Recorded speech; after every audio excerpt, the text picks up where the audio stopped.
everybody, and welcome to episode 2 of a Sprinkler Disney podcast. We're so happy to have you here for episode 2 today, which is called Only You Can Fill the World with Sunshine. We're going to be talking about Snow White and the Seven Dwarfs today, which is part of our Disney classic animated movie stream of the podcast. So firstly, welcome back to everyone who has listened to our first episode. It's really nice to have you back. And a huge thank you to everyone who did listen to the first episode. We thought it might have no listeners, so it's nice that it did have listeners, so thank you. It's been really nice hearing people get back to us, for people who have taken part in any of our Instagram challenges. We'll talk more about that at the end as well as a recap of our social media. If you're new, hello to you as well. So you can catch up with our previous episode as well, because we're on number 2, but we'll link you to all the right places towards the end as well. So we're just really happy that people have enjoyed listening to us talk about Disney, and we're just really excited to keep this moving. So yeah, just a huge thank you to everybody who has listened. It means loads to us, so thank you. So as Katie was just saying, I feel like I should also thank everyone, just because otherwise, I don't have a present. So thank you to everyone for listening to our first episode, and honestly, like the support we've had as well, and the interaction and engagement on our Instagram account. It's been so overwhelming, like the amount of people that have commented and liked our pictures and engaged with us, like it's been amazing. So thank you so much for that. And so I'm just going to outline the kind of rough segments of this episode. And as Katie said, we'll be talking about Snow White. So to start with, we'll just introduce the film and just go over a short kind of plot summary in the background of the film, just in case, that if you've not seen the film, you might want a bit of background. And then we'll also be discussing our thoughts on the film in the time it was released. Then we'll be discussing that versus our thoughts on the film just overall, so kind of not thinking about the time as much.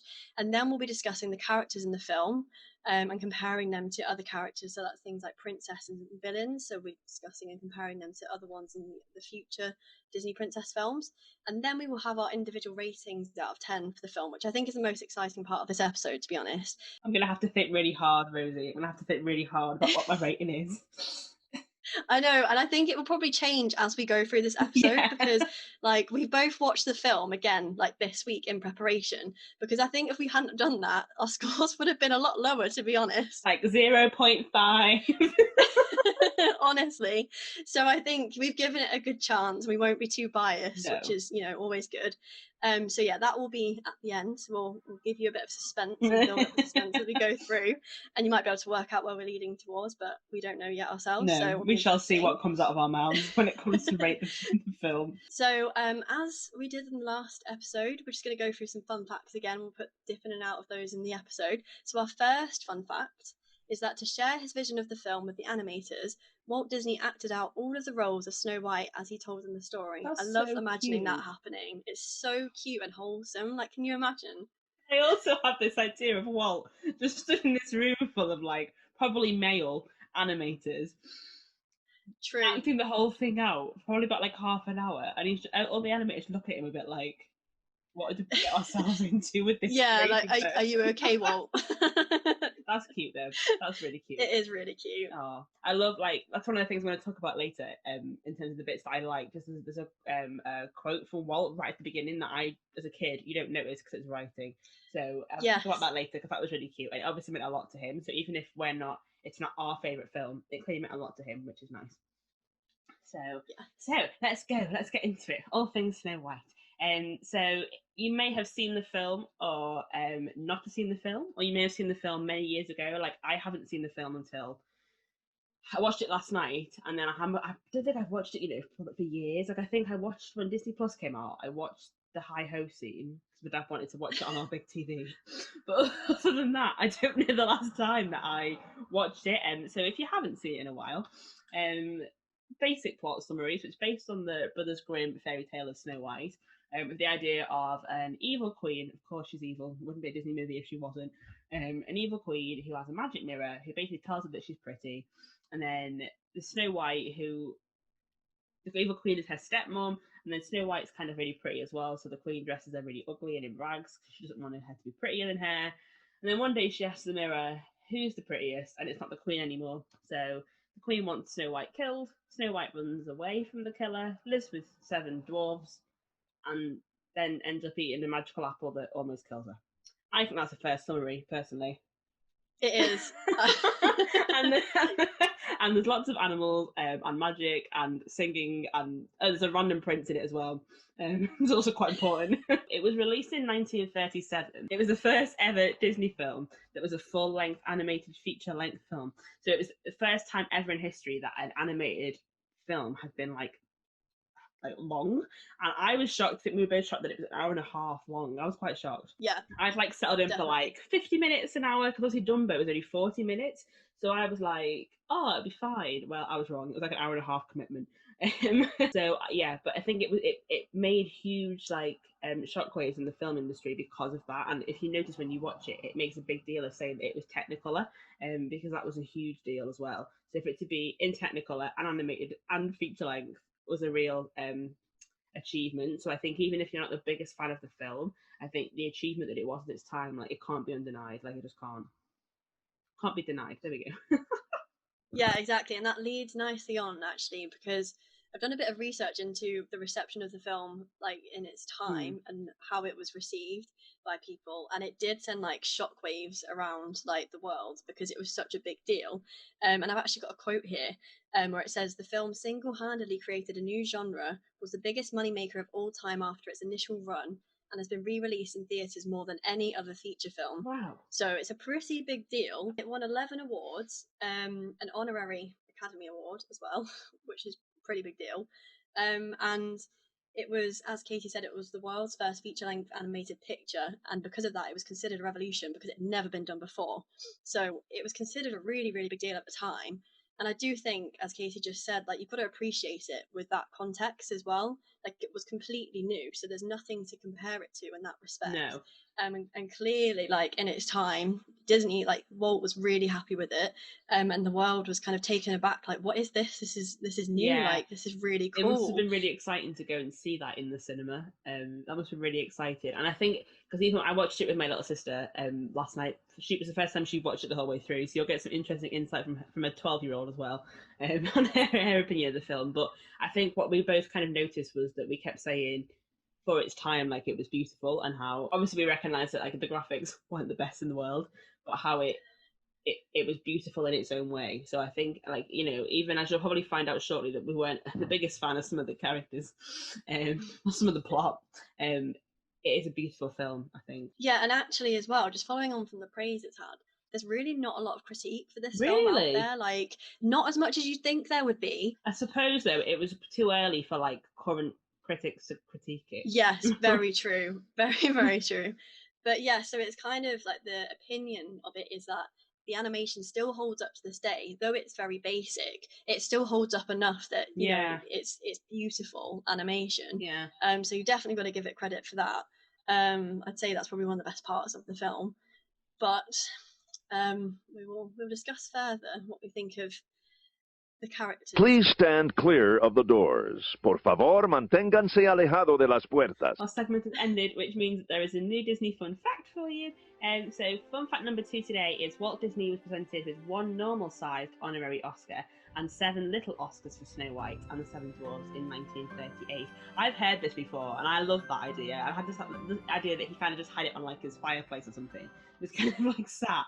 I think that'd be such a cool thing to have. I wonder where that is now.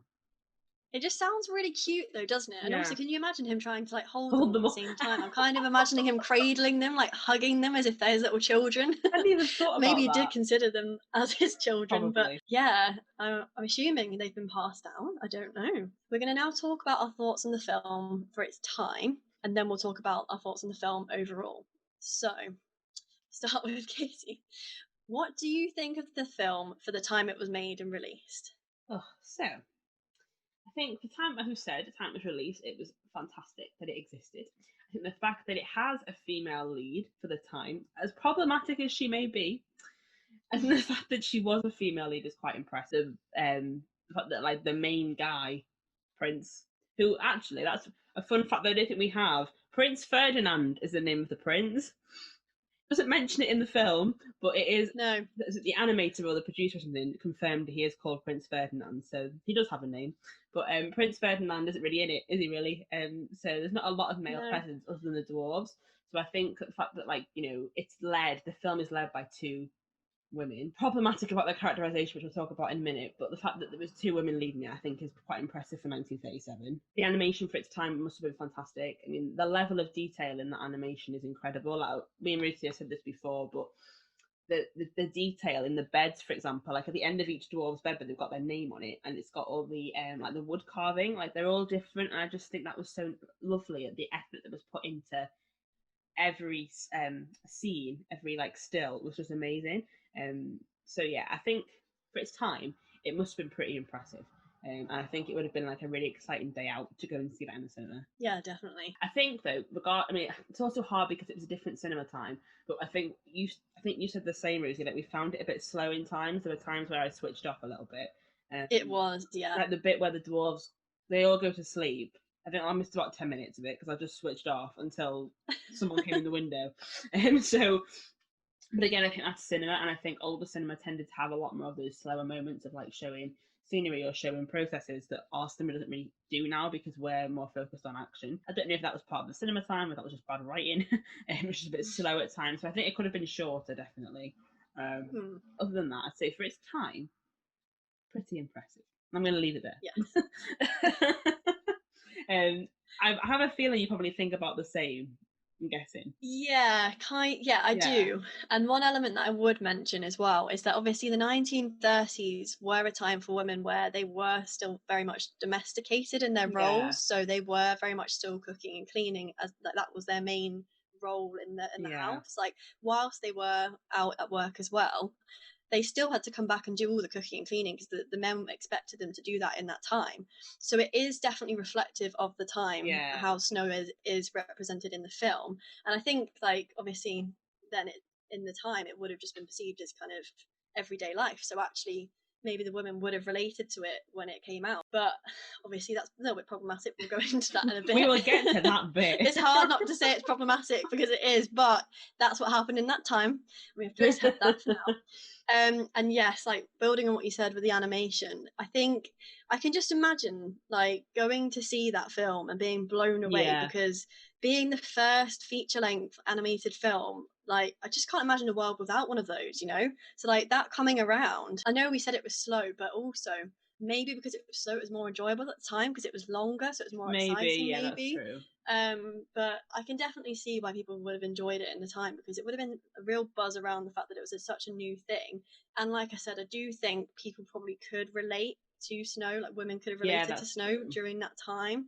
But obviously, not now. No, so I personally don't identify with snow as a personal level. No, she's probably the furthest away in terms of who I relate to. Princesses. Because even her, like, you know, her rags weren't that bad, to be fair. I was thinking that it had a nice like collar. I was quite impressed with the collar of her rag dress. And she seemed quite happy at the well fetching water. Yeah. She didn't really suffer, did she? And I suppose as well, I don't know, I mean, I did a bit of research into this, but I suppose like ambition in terms of like women as well back in that time wouldn't have been quite as strong as it is now, of course, like because they didn't have the same opportunities. So I suppose like the ambition Snow has could have been relatable to people at the time as well. We kind of have the same sort of view in terms of like what we think of it for its time. Yeah. And I'm sure we'll have the same view of what we think of it overall as well.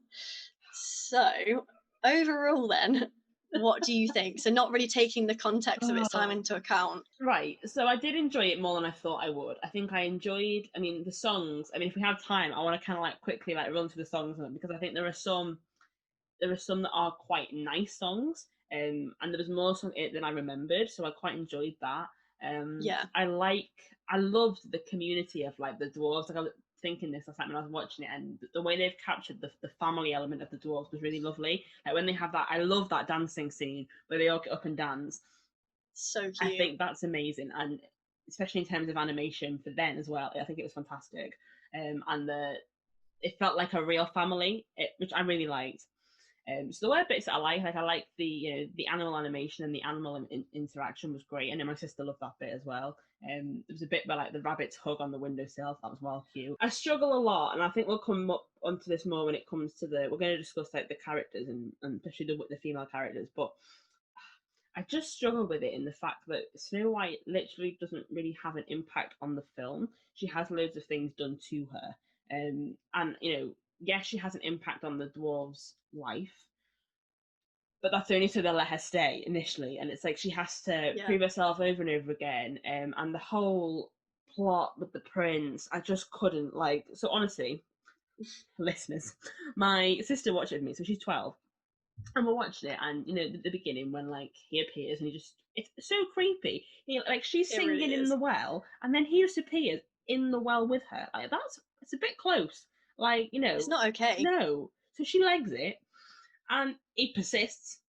And my sister was like, "Why does Snow White look like 13?" I was like, "Well, because she's like meant to look like 12, 13. She's meant to be that young," which I didn't notice when I was younger, but when I watched it back this time, she does look really young in her face. Which is interesting when you watch it at a different age.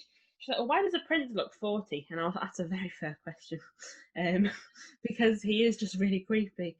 Also has a really feminine face. One of the only animation problems I have with it is that his face looks exactly like Snow White, like just not with the long hair, which was just bizarre because everyone else's features are so sharp, like with the dwarves, and his was clearly he was a last minute job.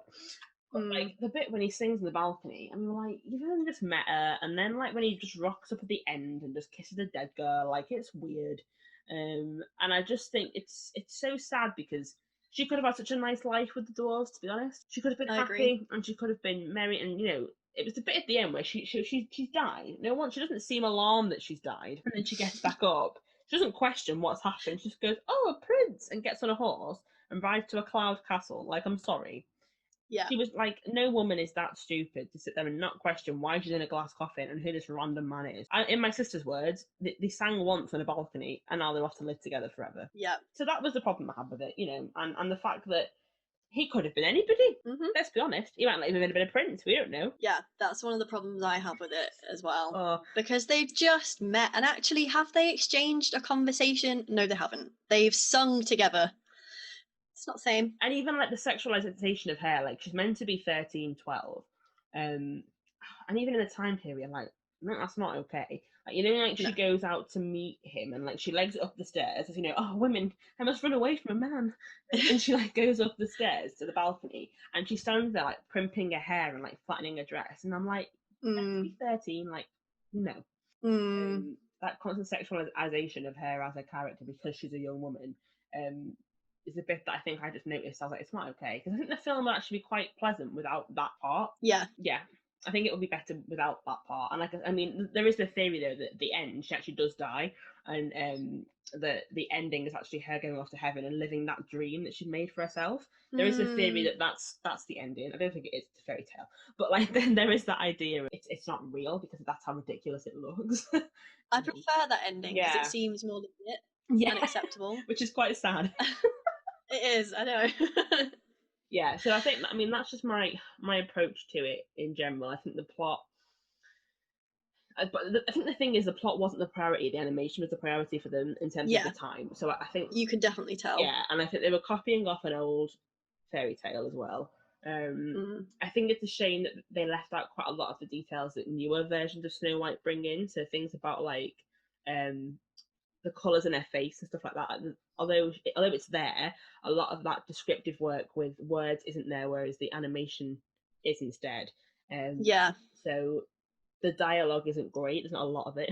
Yeah, that was gonna be one of my points. I love the dwarves. I do enjoy the dwarves. They do make me laugh. I enjoyed them more than I thought I would. Songs are alright. They're not ones that I voluntarily put on. I mean, Someday My Prince Will Come does make me want to gouge my eyeballs out. It is a bit lackluster, isn't it? Like, it's a nice song, but then you listen to what she's saying and she's just like dreaming about this man she's like met once, coming to like fix her life. Now, fellow women who are listening, it's not the way forward, is it? You know what I mean? Like, it's just not. So I enjoyed it as a film. Is it one that I would turn around and put on like regularly? No. Is it one that I'll put on for nostalgia? Maybe like every 3 years, maybe. Yeah. Is it a soundtrack I've listened to? No. Is it one I would encourage my daughter, if I ever have one, to follow? No. But did I enjoy it? Yeah. It's a Disney film still, isn't it? So yeah. How about you? I feel like we probably have similar. I think we have very similar views of it, and I think, like you said, like I do have the issue with the prince. He is definitely one of the main issues, and I think it's like just that lack of ambition as well. Like Snow's ambition is literally just to get married and fall in love, and I just some random man. Yeah, and that's the other issue. Like, fair, if you get to know this man, sure. Well, quite. But like our later princesses, exactly, like our Rapunzels, yes, you know, with Flynn, that was a relationship that developed, and we were fine with this one. And we've seen with Hans in Frozen, you know, it doesn't work out sometimes. So you need to get to know these people. And I just think it's so rushed. And when he appears over that wall and starts singing next to her by the well, I'm just a bit taken aback. Exactly, and I've never questioned before, right? But the dwarves don't even question who Very he is. true. They just let him walk up and start kissing. Yeah. I was like, that's not normal. And they're so protective over her up until that moment. It's like they're just taken aback that she's alive. Because it's a man. Well, this is the thing. And then, yes, so the ending is a problem for me because I know we want a happy ending, and I know like fairy tales like should have a happy ending, and maybe like love is that ending. Yeah.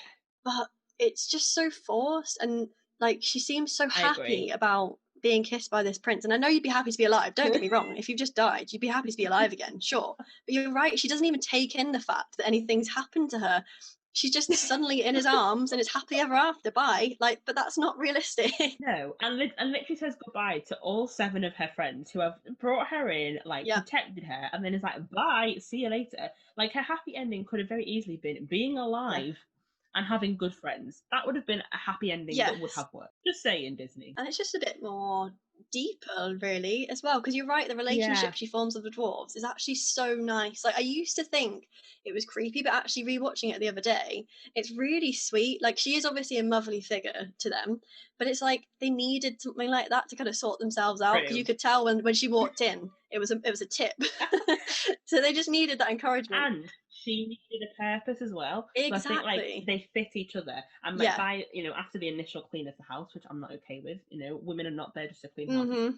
But like the fact that she still had that level of authority, like, you go and wash your hands or you're not getting dinner. Like, I quite like that. I like that as well, yeah.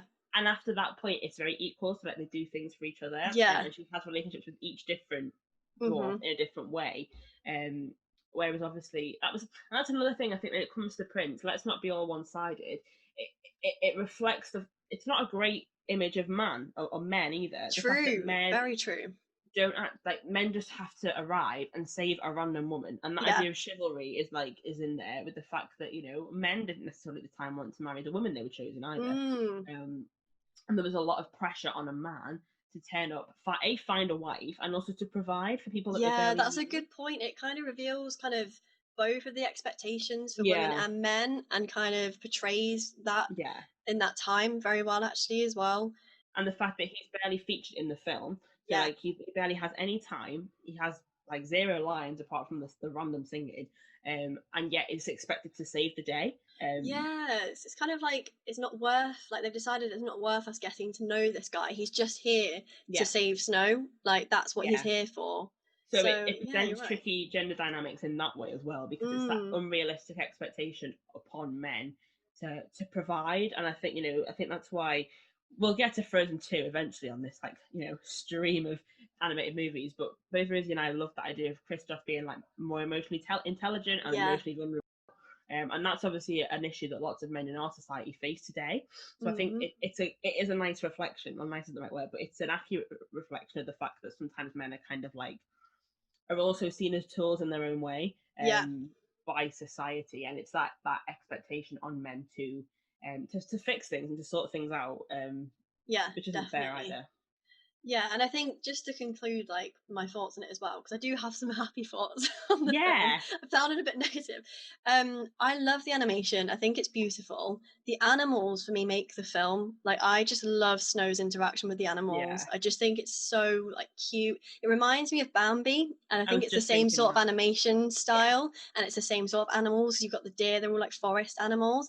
And I just love it when they help her clean. Like, I know it's not exactly hygienic, you know, squirrels, like, using their tails to, like, dry plates, but I appreciate it because it's so cute. And I think without them it would be lacking, like it would be missing something, and it wouldn't be as cute and sweet and wholesome. So for me, that's my favorite part of the whole film, and obviously like that's to do with the setting of the film.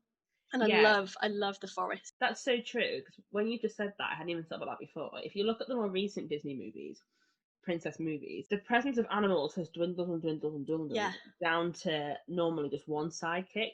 If that. So, if we look at Frozen, I mean, we have Sven, but obviously he's Kristoff's. So there isn't, obviously the sidekick is meant to be Olaf. So there isn't really like animal presence, really. Pocahontas has quite a bit. But I think you're right. I think that's something that definitely, you look at Cinderella, you look at The Little Mermaid, even Sleeping Beauty. The presence of animals is really strong there. Whereas actually, when you get to the newer princesses, it's not as much. And it adds a lot to it as well. It adds a lot to like the kind of feel. Like, as I said, it feels really sweet because there's animals around. And as much as I love the sidekicks, obviously, because they've got more of a personality, I think that's the thing. They kind of, I suppose, like zoomed in on particular animals and gave them a personality with the sidekicks rather than had like them as background characters. But it does definitely add a lot to Snow White for me. And I think, like I said, that's one of my favourite parts. And the songs, are they the best? No. Do they fit the film? I guess they do fit the film. So I did like them. But as we were saying, like, would I actually watch this film out of choice? Like, again, I don't know. Like, maybe like you were saying, like, every few years, just for nostalgia purposes, because it is very nostalgic. I remember I used to have a dopey rucksack, and it was so cute. It came with the video, I think. And I used to wear it all the time. My parents would definitely remember this. And I think that's why this film is very nostalgic to me. So no matter what we think in terms of, there's issues, I will always have like a place in my heart for this film, I think. It was funny you said that, because I remembered when I was watching Grumpy, it was the weirdest thing. It was like a Grumpy stuffed toy, but it was like a door, the things you put on your door handles. I can't imagine what this looks like. It was literally like imagine like a Grumpy like toy, like a stuffed plushie, and then his hat, like the back of his hat had a hole in it that I like hung on my door. I don't know why. That's such a weird invention. I know. Well, I had one. So you're right. I think it does bring back those memories. Would we watch it again? Probably not. Would I put the soundtrack on? Probably not. No. No. So yeah. I mean, I feel like we've been fair. I mean, I think the other thing I enjoyed as well is that it's meant to be set in Germany. Yeah. And I was saying this to Rosie before, like, if you look very carefully in the wishing well scene, you can see that Snow's got like clogs on, like German style clogs. And the fact that it was designed in America, and with those details of international clothing, that was really cool as well. So there's definitely levels of detail in the film that are really commendable given the time period as well. So yes, I think we enjoyed the detail and we enjoyed the trip down memory lane. Did we enjoy the gender roles? No. No. It's a strong no on that one. But as we did say in the background, like, to be fair, for their time, I suppose it does reflect it. However, we're not happy with that still. Should do better. Exactly. Please stand clear of the doors. Por favor, manténganse alejado de las puertas. We'll move on to like more in-depth stuff now as well. And then our third fun fact of this episode. So during production of Snow White, Walt Disney kept a menagerie of animals on the studio lot as live reference for the animators. Now this I love, because we were just talking about the animals, and I just love that. Imagine like showing up to work and there's some animals. Like, I need that in my life now. That's your dream. Is like, it honestly is. Like, oh, look, a deer. Literally, I mean, to be fair, I'd be very distracted, but I suppose for them, like, it was a reference, so it was really fair. Cool. I know. So yeah, I think that's really cute. The next segment I'm very excited about. So it's we're going to talk about the characters, but mainly the two female leads. So you've got Snow White as a princess and the Evil Queen as a villain. We didn't really talk a lot about her in the last section, to be fair, because again, it just gets lost. Because the plot and the writing isn't great in terms of like carrying a plot and including characters. I don't think it's more about, like I said, the animation and the music and the look, we can draw. So yeah, I think I've actually done a project on this before, like an academic project. So I'm interested to hear what you think, Rosie, about the characters in the film and Snow White, and how do you think Snow White probably compares to other princesses throughout time? I think is a good question as well. So I think that's a good question, and also I did an essay in college in A-level for Me English too. language. Oh, not Really? English language. I did the EPQ, so some of you may still do it. It was called the Extended Project Qualification, and it was equivalent to an A-level, and I had to do like 5,000 words, like essay and like plan and research and stuff. And my question that I chose, because you could pick it on anything, was actually how has the presentation of women changed in Disney animated films between 1937 and 2010, 11, whenever Frozen came out. So I literally covered this question. That was my entire EPQ. So I've got some books to recommend for you all. I hope you're excited. See, that's really interesting because I think, so I came up with mine myself as well, and it was for A-level, but it was like for a project. And honestly, I think it's exactly the same. Yeah. I don't know, because I selected 4 different princess films. Yeah. And Snow White was one of them. I mean, she had to be because she was the first. Yeah, she's quite not significant that way. Yes. But yeah, so like in terms of what do I think of Snow White? I mean, I don't know, like as we said, for her time, she does represent women in that time. So in that respect, I can't really fault that because that is just history. Like, you know, that's what was happening in that time. However, she really doesn't talk a lot. And I think you said, Katie, what does she really bring to the film? I mean, she's a beautiful face and, you know, is that all she brings? Like, she really doesn't say much, like, at all. She does sing, granted, but there's not a lot of like content with dialogue, really. No. And it kind of gives that impression of like a kind of very passive, like submissive, voiceless woman. And it's that stereotype. Yeah, and she doesn't do a lot for herself in terms of like please herself or like get gratification herself. Like it's always for other people, which is a good trait. It's good to, you know, be selfless. And I think that's something I picked up when I watched it was the fact that I liked her more than I thought I would, because she was just a nice person. And she could have that authority when needed, like, you know, wash your hands. And when she makes them all show their individual hands, I was like, oh, savage.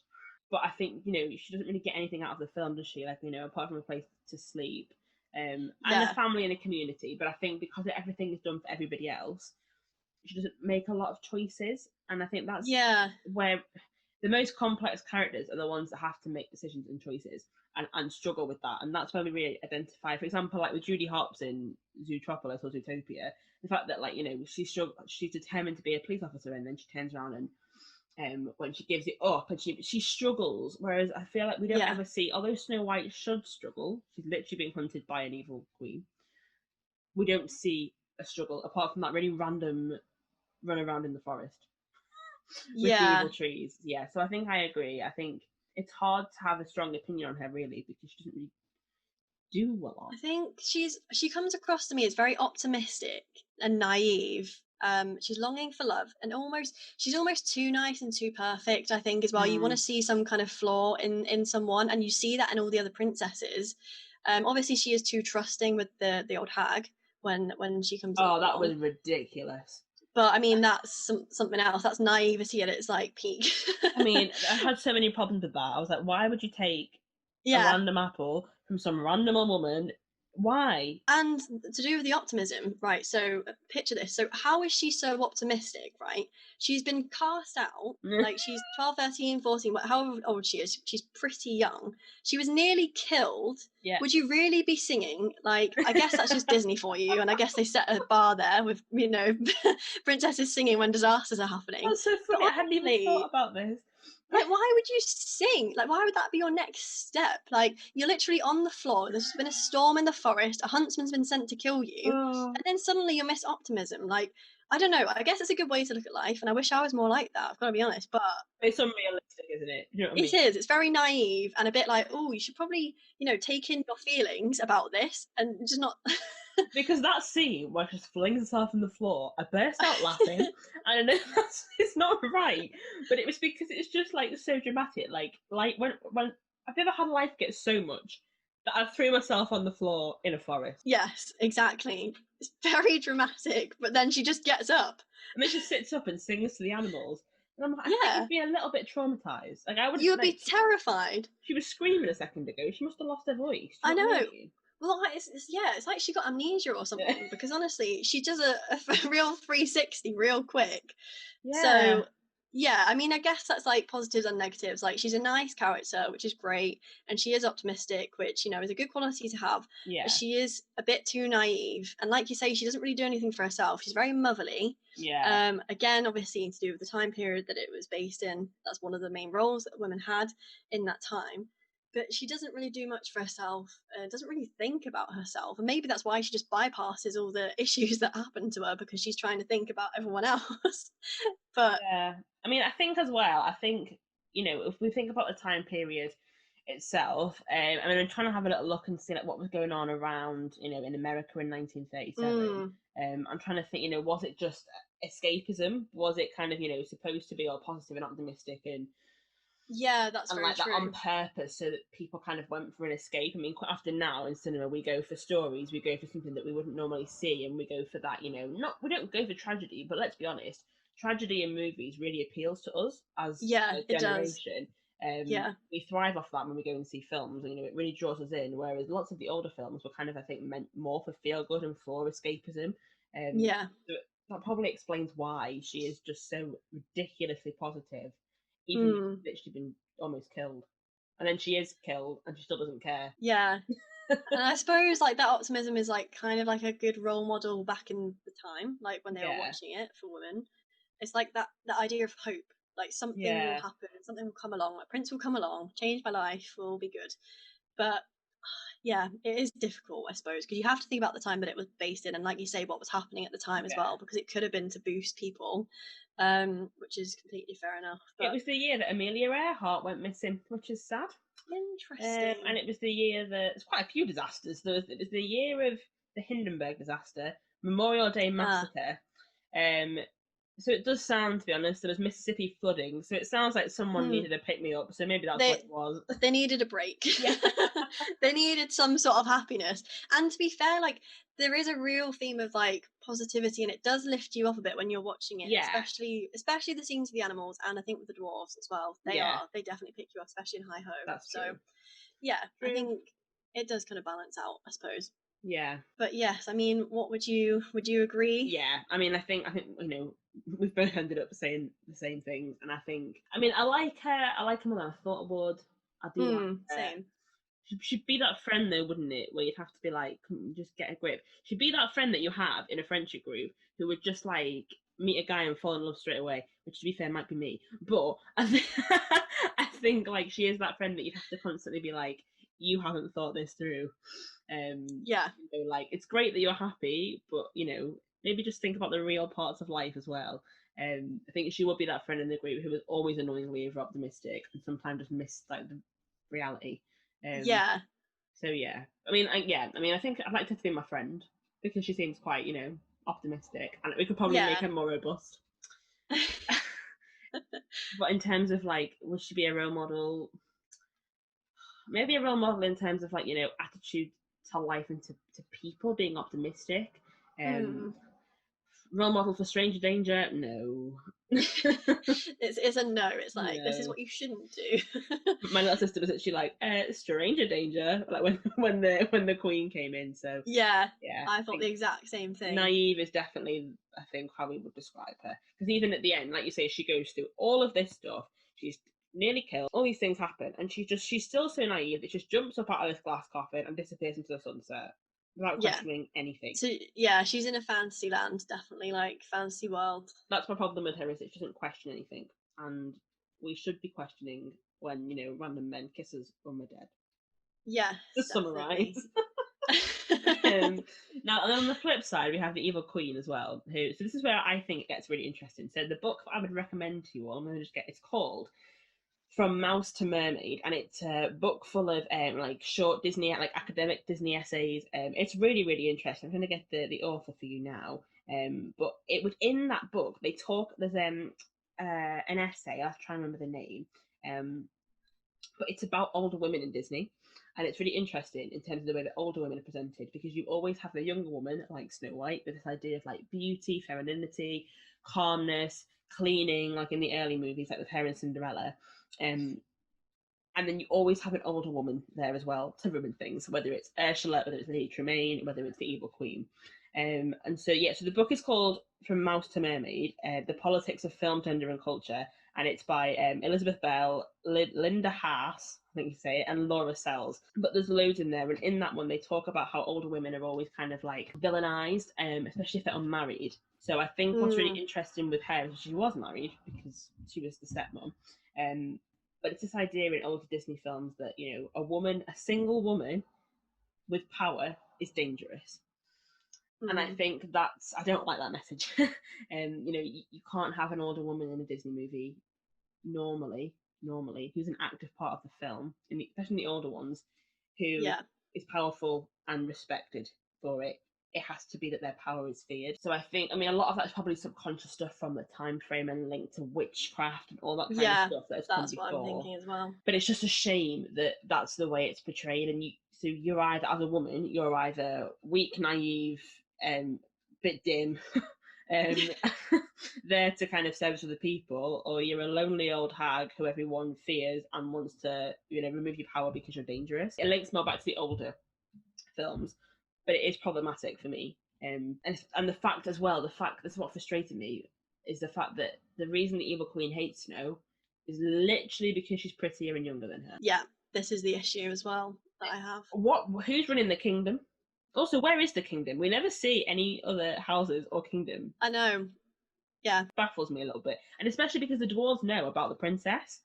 So I'm like... She's obviously famous, but where are all these other people that live here? That is another question for Disney, if you're listening. Where are the people in this kingdom? Has the evil queen just cast them all out because they were too beautiful? Like, they weren't... they were always the most beautiful one. And where does the prince just randomly come from? Like, there's just no wider There's a lot of mystery. We need an explanation. Even in the castle, like, there's no... You don't see servants or anything like that. So it's a bit weird. But yeah, I think, you know, the whole thing of the reason that she hates Snow, and about this idea of, like, you know, older women being envious of youth and beauty and feeling threatened, everything associated with the evil queen is negative. Even her power is seen as negative and weird. And the only thing that maybe could redeem her is if she was a good ruler, and we don't even get to see that. All we see is her obsession with being younger and more beautiful. So personally, I think the evil queen's presentation is far more problematic than Snow White's, is my opinion. I don't know if you agree. Yeah, no, I definitely agree with that. And I think because her goal in life and ambition is even worse than Snow's. It's just to be the most beautiful person in the land. And that's a weak ambition. Like, that's really, and it's very, like, based on self-esteem as well. Yeah. And it just makes it look like all women think about is how they look. And it also makes them look very kind of scared and, like, competitive. Like, they're always worried about the other women around them. True. And they have to look at them and kind of try and be more pretty than them every time they, like, dress up and go out and to impress the men. Like, it's really not sending a positive message at all. And I think, like you say, the age doesn't help with that either, because it just makes her look really resentful. Yeah. I think she could have had so much more ambition than that. And I think that's the kind of thing you want to see in a Disney film, is you want to see the kind of arc of a Disney villain, and you kind of want to see a bit more about their background as to, like, why they are the way they are as well. Well, that's why the new books have been so successful with the tales and the villains' perspectives, and why Maleficent was so revolutionary, because everyone was like, oh, like Wicked, which obviously isn't Disney, but that blew up because it was such an alternative perspective. So you're right, people love a backstory, and we know nothing about this queen. Yeah, and I also am a massive fan of redemption arcs as well. Yeah. And I like to see a redeeming feature in a villain. Like Sharpay in High School Musical. Yeah, exactly. Honestly, like, I'm such a sucker for redemption arcs, like, in villains. Honestly, like, villains end up being my favorite characters in a lot of things, because I just love, like, when we kind of get deep with them and you find out why they are the way they are. You kind of have that sympathy for them there, and there's no sympathy for the evil queen. She just comes across as very kind of self-obsessed and, like, self-conscious about herself, and, like I said, like, she's not really got any ambition at all. No. And she just comes across very cruel in that way as well, and it's just a bit sad to see that that's all she cares about. She has no redeeming features, does she? No, not at all. Whereas even though Snow's very naive, there are problems with Snow in terms of, like, would she survive in the real world? She has those redeeming features of, you know, being caring and kind and friendly and optimistic and quite selfless. Although that can be problematic in itself, there are positive qualities, whereas the evil queen literally has none. And again, she's there just to facilitate the younger person as well. Yeah, exactly. And she is there to be the problem as well. So like, obviously every story needs a problem and like to kind of guide the plot. Otherwise, if there's no problem, I mean, it's just a little happy story that no one cares about. No one would watch it. So she's literally been put there like as a tool to create the plot and further it in that direction. And I think that's also like she's not very present in the film. That's so true. Which is fine. We all need a problem, like we say. Films need problems. The problem with this problem is that the problem isn't realistic. Like, she has the kingdom, like Snow's gone, and it's that idea that, you know, for me, I felt like her motive just wasn't believable. I was like, it just doesn't feel.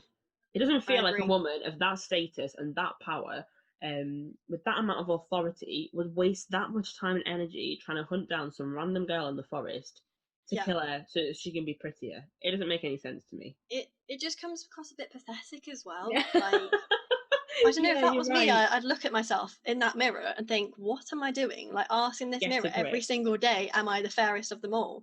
Come on, there must be other things that you should be doing. Like you say, like leading this country, like, you know, doing stuff with the people. Like, well, that's so what true. is happening? And I wonder, like, you know, there must be other young women in the random village that exists in nowhere that are prettier than her. There Surely. Must be. Because as well, can we just address the fact? So if she's meant to be the fairest in the land and she's meant to be pretty, she's not at all pretty in my opinion. No, they haven't. The animators made her look too scary. Whereas if you watch like Mirror Mirror, obviously like one of the more recent reimaginings with Julia Roberts, I mean, wow, fair. Yeah, upgrade. Like, that's okay. And I don't know the actress's name, but in Snow White and the Huntsman, the Queen in that as well, stunning, so fair. Whereas in this one, you just feel a bit like you can't even see her hair, and then when you can see her hair, it looks like Cruella de Vil. So it's just a bit. You're right. I was watching it being like, I mean, I don't think Snow White is a problem. Yeah, as you kind of watch it, you're like, actually, like her scenes just aren't very like believable. One thing I will say, I don't know if this is redeeming or not as such, but I remember when I was younger, I was terrified of her. Oh god, yeah. And I do think she is quite scary. And I think like her cackling's very scary as well, especially for kids. Like I do think she is quite terrifying. Yeah. And she is terrifying as the old hag as well. That's really scary when she appears in the window. I still honestly, it's terrifying. So I do think at least she's scary. At least she is like an evil queen. She could be more scary, but at least she actually fits the bill in that respect compared to other villains. I mean, although Ursula also fits into that, you know, that stereotype of older women, as does Lady Tremaine. We'll talk more about them in future episodes, but you look at their motives and it makes more sense. And you know, Lady Tremaine, the idea that she's hiding Cinderella because her two daughters are pathetic, and she just makes them look bad, and it's for money and stuff like that.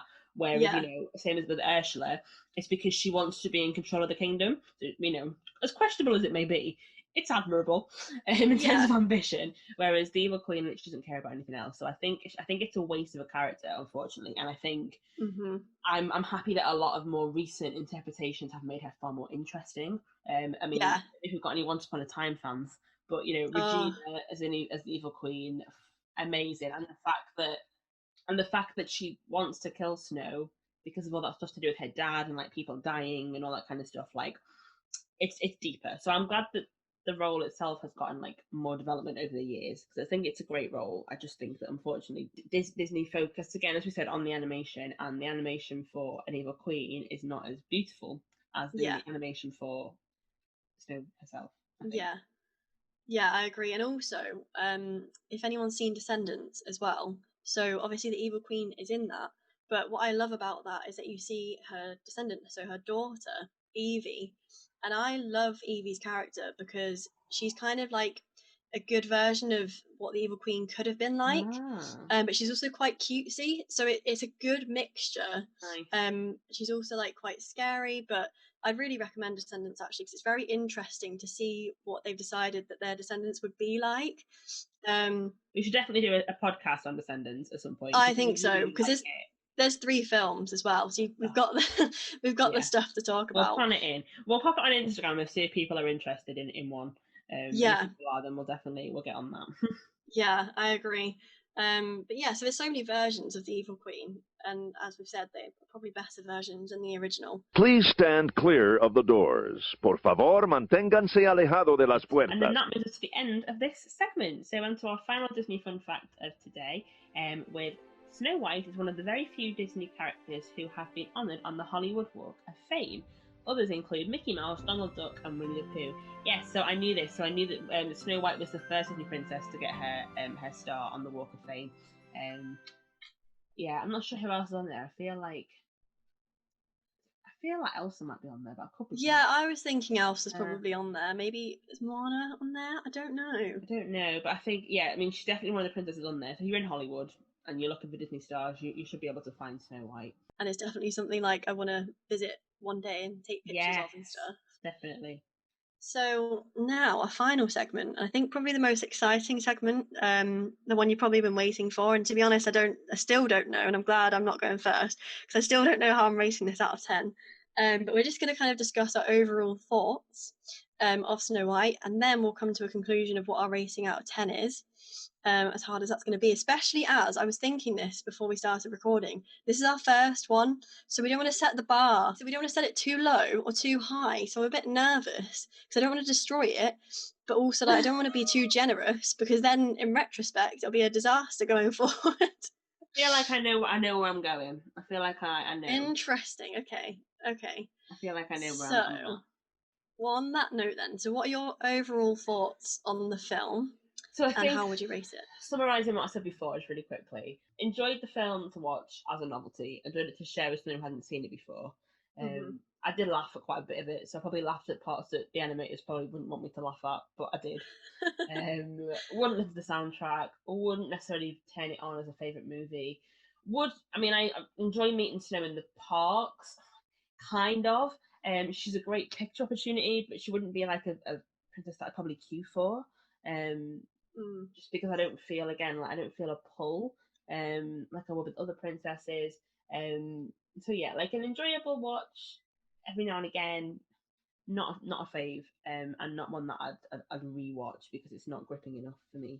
And it doesn't have enough inspiration. I love, as we mentioned last week, I love an inspiring, motivated, independent female lead. And unfortunately, she doesn't tick any of those boxes. So Snow. So for me, it's going to be a 4.5 out of 10. I'm sorry, Snow. I'm sorry. But, I was going to say 4, but I was like, I do like the animation and I like quite a few of the scenes and I enjoyed the film overall. So 4.5 is where I'm putting it. Mic drop. Interesting. Okay. That is interesting. I think we're quite similar, which is good because we've had the same points of view, so I'm glad I've kind of leveled out. I was a bit worried we'd be all over the place. But yeah, I suppose like my overall thoughts are very similar to yours in that I suppose like for its time, the animation was incredible, and I can completely understand why it was such a big deal when it came out. I think the animals kind of make the film for me, as I've said repeatedly. I do love animals, as you'll probably find out because I'll mention them pretty much every episode if there are animals in the film. Even if there's not, it should be like, there's no animals, I hate this I'll find a way. That'll probably bring it down. I'll be like, that's a 0.5 down, there was no animals in this film. Yeah, they are kind of the main draw to the film for me. It's very nostalgic. I don't know if that, I guess that is kind of like a redeeming feature because it's kind of a good thing. And yeah, I do have issues because there's a whole damsel in distress thing. There's not really a lot of personality going on, apart from the dwarves. Like they've got good personalities, but male characters. So I think again, like I would watch it every now and then, but I would never pick it over any of the other princess films. I think literally every single princess film. Maybe Cinderella, but I quite like the I suppose that's the nearest one. Well, Sleeping Beauty as well. Like, I prefer Maleficent to Sleeping Beauty. Yeah, and I prefer the story. Again, Sleeping Beauty's story makes sense. It does. It so does. As irrelevant as she may be to her own story, the story actually, like, is gripping, and you are a bit like, don't you flip and touch that needle. Whereas, like, in this, you're just a bit like, of course she's going to eat the apple. She's that stupid. Yeah, you know where it's going. There's no like real surprise going on there. But yeah, I think it is like it's a sweet film, and like the whole optimistic and positivity thing, I think it is nice and it is an enjoyable watch. but it is quite slow. And I think if you have to compare it to the other films, it just doesn't hit the same bar, does it really? No, you don't leave your couch or your bed feeling like you're going to change the world. You feel like time for bed, good night. Yeah, it is. Yeah, it's kind of like a bedtime story, actually. Yeah. That's a good way to view it. Like, if I was to show my kids that film, I would probably, show it in the night time and be like, here's a little story for you to drift off to sleep with. Whereas, like, Princess and the Frog would be like, right, pay attention. This is what you need to do in life. So work hard. Your life. Yeah. But yeah, the soundtrack, like Hi Ho, is pretty catchy, so I'll give it that, and it's an enjoyable watch. So I was going to give it a 5. Now, I suppose that's quite generous in retrospect. It's only a 0.5 away from yours, though, so it's not too bad. I mean, I was between 4 and 5, and then was like, we're going middle. The only reason I went lower than a 5 was because I thought we've got a lot to get through, and there are some Disney movies that we're going to review that I think neither Rosie nor I have ever seen. Yeah, that's true. We'll probably have quite a few mid points. And some very high points. I can tell you my Tangled rating right now. So there's going to be some high points. So I just felt like, for me, the redeeming parts were the fact that I love that dancing scene. I love the tours. I love that, like, that whole community feeling. I like the animation, the detail. But for me, the massive part is the fact that the story was just missing. Like, it's not a gripping story. Yeah. So. I agree. Actually, I might change it to 4.75. So then it's not quite as generous, but it's also a bit. I think that's what I'm going to go with, because you're right, it's hard to kind of form the benchmark at this point. Like, just because I'm thinking of what's to come. There's a lot of good to come. There's a lot of ones that I think we will actually probably disagree on when we review them. Yeah. Like, so yeah, I'll go with 4.75. Please stand clear of the doors. Por favor, manténganse alejado de las puertas. So that then brings us to the end of our discussion, which is exciting. So that was really fun. I love talking about Disney movies. So just before we finish, again, thank you. If you're still here, thanks for listening. If you enjoyed our rambles, so you can subscribe whatever platform you're listening to. So on Apple Podcasts, so you may be listening on to, please click that subscribe button to get kind of alerts as to when we're popping up. We're really keen to hopefully get on the new and noteworthy section, so that would really help us out. If you prefer to follow on like Safari or stuff like that, and you're listening on Podbean, you can go onto our website, which is the link is in our Instagram bio, and you can click subscribe on there as well. We're also on like things like iHeartRadio, and there are other things that we're on as well. So if you just search Sprinkling Disney Podcasts, you'll be able to find us via Google, because we're also on YouTube as well, if you prefer a YouTube listen. So you can find us everywhere. If you want to leave a review, we'd also love that. And tell us your Instagram handle so we can kind of like check in and give you some love on Insta. And if you have any recommendations of what you want us to talk about, also pop that in there as well. We're really flexible. We're also looking probably maybe from next podcast, maybe we need to put a definite plan in place. But we mentioned last time that we really want to have a slot for small Disney shops or businesses to advertise within our podcast. So obviously initially we're kind of going to offer this out for free because we're quite new, and we really want to support small businesses, especially in the current climate. So we will put more up about that, I think, on our Instagram. So keep an eye out. If you are a Disney business or you know someone who's a small Disney business, have a look out for that, because you can get some cheeky free advertising, and we'd love to work with you on that as well. So keep an eye out for that when we open up slots. We'll probably do like a sign up basis, like a sign up form, and do it in that way. I think will be a good plan. So yeah, keep an eye out for that.